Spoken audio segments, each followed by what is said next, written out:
Hi, sis. Hi, Hi, everyone. welcome to lesson 28. Sis will be reading. Here we go. Thank you. Yes. Lesson 28. Above all else, I want to see things differently. Today, we are really giving specific application to the idea for yesterday. In these practice periods, you will be making a series of definite commitments. The question of whether you will keep them in the future is not our concern here. If you're willing at least to make them now, you have started on the way to keeping them, and we are still at the beginning. You may wonder why it is important to say, for example, above all else, I want to see this table differently. In itself, it is not important at all. Yet, what is by itself? And what does in itself mean? You see a lot of separate things about all. You either see or not. That's a statement and a half. Yes. You either see or not, right? When you have seen one thing differently, you will see all things differently.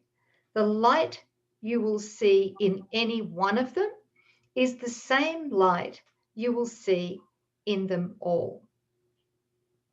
How profound is that, right? Yes. So I don't know whether it'd be worthwhile to stop here and just maybe reiterate that the reason for that is that we're making a willing choice to see, not from the ego thought system, which we have mistakenly valued for so long, but we're making a willing choice to really look through or to see from the light in our mind, which is vision, not human sight, right? Right. So we're going to see things in light because we're looking from the light in our mind. Yeah. That's a good point, because again, the laws of projection, right? What we have in our mind is what we are looking out upon. And so when the light dawns in our mind, which means our mind is healed and we're thinking and seeing with the mind of God, then we will see with the light, by the light, and the light is what we will see. Which, conversely, the ego thought system is darkness. We're seeing in shadows. The Bible says we look through a dark glass darkly. Jesus says when you look through the ego in the body's eyes, you're seeing things that have never been.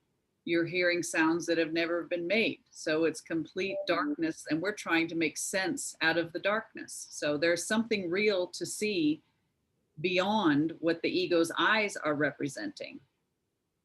That's the importance of these, that there is something to see, and do we want to see it?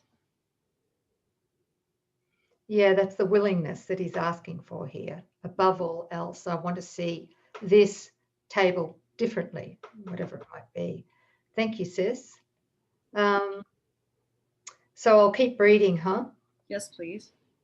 When you say, above all else, I want to see this table differently, you are making a commitment to withdraw your preconceived ideas about the table and open your mind to what it is and what it is for. So you are not defining it, the table, in past terms. You're asking what it is rather than telling it what it is. You are not binding its meaning to your tiny experience of tables, nor are you limiting its purpose to your little personal thoughts, right? Can I just feel to share this right now, is that the way we look upon the world is we're looking through the ego thought system, and it is a closed circuit system of darkness. Right. Doesn't let light in because it is darkness, right? Yes. So, what we do here in the world is everything we think we see, including the people that we have relationships with and we see, we're seeing through this closed circuit ego paradigm, if you want to call it that. And we're seeing, so this paradigm's in our mind, right? Right. So it's our deeply unconscious belief in sin, guilt, and fear, which we talked about, especially in, I think it was lesson 26, which we've just done recently. We talked about how we believe deeply, unconsciously, that we are sin, and we're fearful. So we're guilty, and then we're fearful because we expect attack. That's what fear is, the fear that of retribution, of condemnation, because we do believe we're guilty and therefore deserving of punishment, right? Yes. So what we see when we perceive that we're being unfairly treated by other people or things outside of us, what we're actually seeing is we're seeing the ego's projection of what it believes we deserve, which is not true. It's all an illusion, right? That's why we need to change our mind with Holy Spirit to be able to start to see through the light in our mind rather than through the darkness, the closed paradigm of the ego thought system. Right. It's not possible to have a little light in the darkness, right? Because what does the light do to the darkness? Wow. That's why it's one or the other. You can't have some ego seeing and Christ vision. Either the light is present, which annihilates the darkness, like when you turn the light switch on in a room. It seems like, Yeah. well, if you turn a light switch on in a very dark room and it's a brilliant light, there's nothing in that room. The whole room is going to be light, right? Not partial darkness and partial light. Yeah. Thanks, sis. Yeah, thank you. Yeah. So, I mean, you can see already at this lesson 28 how the Holy Spirit is wanting us to give him our permission to flip our thought system from darkness to light. This is really starting to take root now in these lessons, which is wonderful. Yeah. So where am I up to? I don't know. Paragraph 4. Thank God you've got your radar's on. Thanks, sis. Sometimes. So you will not question what you have already defined. So we think we know what everything is, and we think we know what everything is for based on the past. And the purpose of these exercises is to ask questions and receive the answers. In saying, above all else, I want to see this table differently, you are committing yourself to seeing. And he's talking about vision, not just the ego's seeing. It is not an exclusive commitment. It is a commitment that applies to the table just as much as to anything else, neither more nor less. You could, in fact, gain vision from just that table if you would withdraw all your own ideas from it and look upon it with a completely open mind. Wow. Isn't that amazing? Yes. Wow. Everything offers us full salvation if we're willing to withdraw our preconceived judgments and opinions, past education, our experience with whatever it is that we're looking at, to know there is a way to see this in the light. I don't know what that is, but I'm willing to be shown by dropping everything I think that I know. That's the humility and the surrender. And I, above all else, I'm committed. I want to see this differently. Holy Spirit, reveal to me what's really here. How exciting. And, you know, there's so much peace in that. Yeah, right. What a relief. Yes. You know, and especially when we're duped into believing social media and you know, and the news, what's going on, all the disasters, seeming disasters that the ego is projecting out there. When we're able to look upon them with the Holy Spirit in our mind, he can actually divinely repurpose what we're seeing through light with a capital L. Yeah. Oh, I'm just being right. Well, at the end, I'd like to maybe share, if it feels right, about something that had occurred. Go ahead. Okay. I just want to say this right now too, is that the ego thought system, I said it's a closed circuit system of darkness, is unteachable. It refuses to be taught by anything of the light. It just locks it right out. I need to say that. So that's why it actively resists the light. It does. It was designed not to let light in, which is why we need to be committed and wholly singular in our desire. Even if we don't understand it, it's still working its miracles. Yes. Yeah. So he says here that, well, I'm still on paragraph 5, I think. It has something to show you. Yeah. It has something to show you, something beautiful and clean and of infinite value, full of happiness and hope.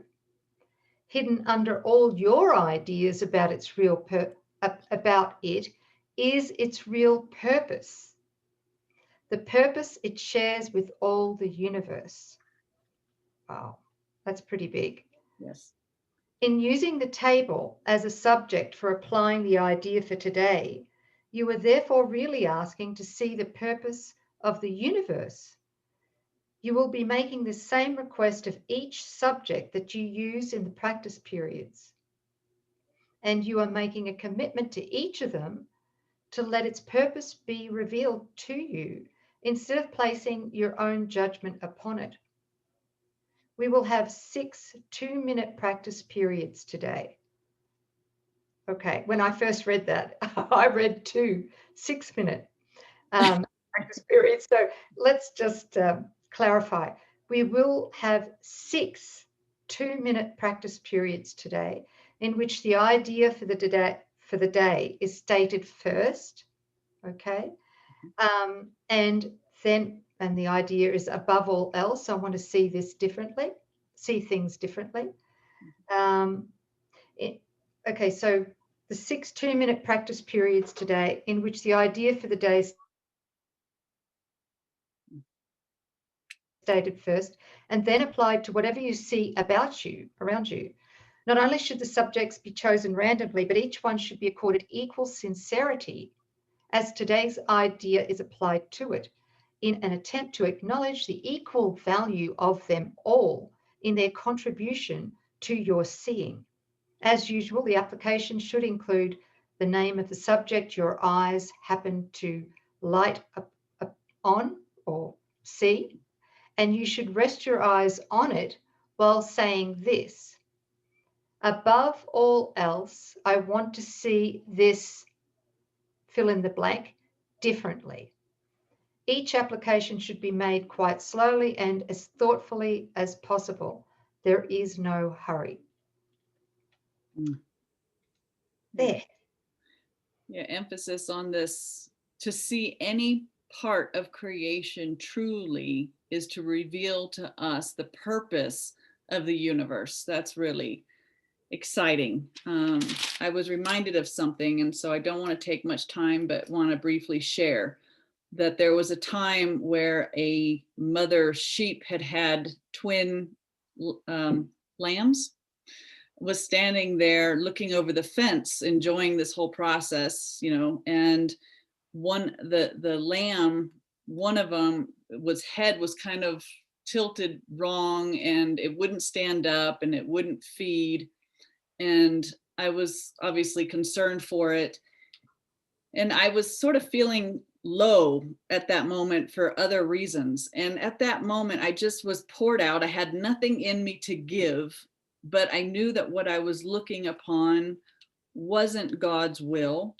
And so I knew that there was another way to see it. So I was emptied of self. I saw something that I knew wasn't true, and that was the prayer to Father, show me what's really going on here. What are you seeing and knowing behind this?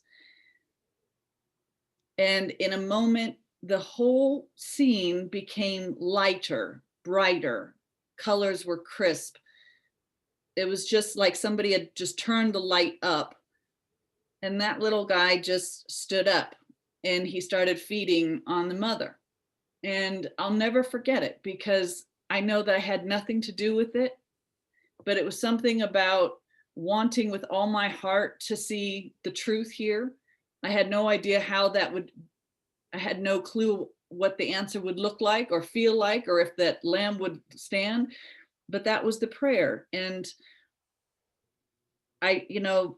metaphysical, well, is form true? Is there really a lamp? I don't know, you guys, but all I know is that when I was willing to see with Christ's vision, there was perfection to behold. So I hope that encourages all of you to really get a sense of the fruit that's available to us when, above all else, you want to see it differently, because you know that there is a way to see what God is doing behind the darkness. Yeah, thanks. Thank you. That was beautiful. Thank you. Well, it's just in that holy instant when we stop, mm-hmm. right? Mm-hmm. And we really, really join with Spirit in our heart to ask to see what He's seeing. Yeah. Not what the ego is seeing. No, only the ego could see something failing or seeming to struggle, but in that moment, the joy and the light and the harmony and seeing that everything's working as it should gave me the taste of, this is what's available to see. This is the purpose of the universe, God's creation, harmonious creation. So, okay, it's exciting. Thank you, everybody. Thank you. Thanks for reading that. Yeah.